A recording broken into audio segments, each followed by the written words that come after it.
Welcome to this deep dive. We've sifted through a whole stack of sources from last week. That's June 9th through the 15th, 2025. We've got articles, research notes, web posts, quite a mix. Yeah, quite a bit to cover. Our goal is really to cut through all that noise, find, the core story, what actually drove the market, especially with the volatility we saw. Exactly. And looking at these sources, it's clear the market wasn't just doing its own thing, it was reacting. We're seeing things like, well, geopolitics, some important regulatory moves in the U.S., political stuff popping up, and continued institutional interest. A real mix. Okay, so let's try and unpack that. The question for you listening is what really moved the needle last week? And maybe what does that signal about where things are going? Well, first off, it's fascinating how these outside events just hit the market directly. The sources point pretty clearly to the tensions, specifically between Israel and Iran. That seemed to trigger a dip. And it wasn't just a small price move. Right, the liquidations figure caught my eye. Hmm. Around $1.2 billion. Yeah, exactly. $1.2 billion. That really shows you how sensitive and maybe how leveraged the market is to these kinds of sudden global shocks. And while that was happening globally here in the U.S., there was definite movement on the regulation side. The sources highlight the Genius Act advancing in the Senate. That's the stablecoin one. Mm-hmm. And maybe even more significantly, the Clarity Act. That's the one trying to sort out SEC versus CFTC roles. It passed through House committees. And with a really strong vote, too, wasn't it? Like 47-6, yeah, very bipartisan. that 47-6 is, well, it's pretty decisive. Mm. It suggests there might actually be some serious momentum building for clearer rules, something the market's wanted for ages.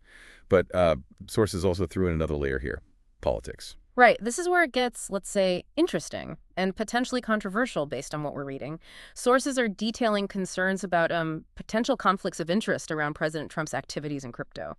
Yeah, they specifically mentioned the Trump MP token and also those World Liberty financial earnings. Oh, was it? $57.4 million reported, tied to his business interests. And connected to that, there were calls for probes mentioned. Congresswoman Raskin specifically focusing on foreign influence risks through anonymous crypto buys. Especially after that private investor dinner was reported, the sources frame this less as just political gossip and more as something actually feeding into the market narrative, linking political figures directly to crypto assets and how they might be regulated. Okay, so we've got global tensions causing dips, regulation potentially bringing clarity, but also this political scrutiny adding uncertainty, risk. Depends on your perspective, I guess. But yeah, another factor. But then you have this counterbalance, right? The institutions, they just keep moving. Absolutely. The sources show that consistent institutional action, MicroStrategy, for example, they bought more Bitcoin. Another 1,045 BTC, about $110.2 million worth. And BlackRock's IBIT ETF hitting the news again, now the fifth largest ETF globally.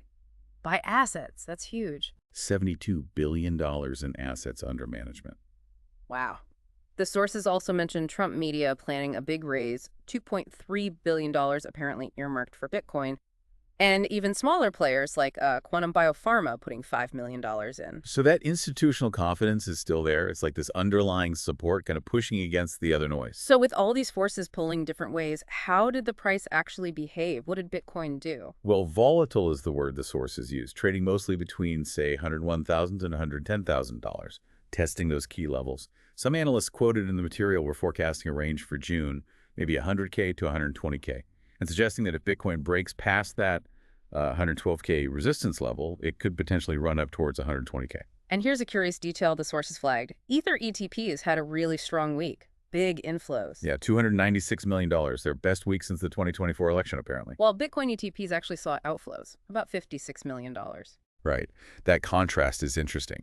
Could be a sign of maybe a short-term shift in focus among some investors, or maybe just portfolio rebalancing. Hard to say for sure just yet. Okay, so pulling all these threads together from the sources, what's the picture? It looks like a market that's really being pulled in multiple directions at once, reacting to global events, watching DC closely for regulation, dealing with this increased political spotlight, but all while the big money, the institutions, keep showing up. So this deep dive into last week's sources seems to tell us that factors outside of pure crypto tech or grassroots adoption are becoming really critical. Geopolitics, regulation, politics. Definitely.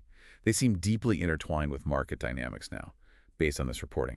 Which leads to maybe a final thought for you to chew on. Given how much things like politics, regulation, and global events seem to be shaping crypto right now, Could these non-traditional factors actually end up influencing Bitcoin's future path more than the technology itself? Or even just how many people are using it? Something to consider.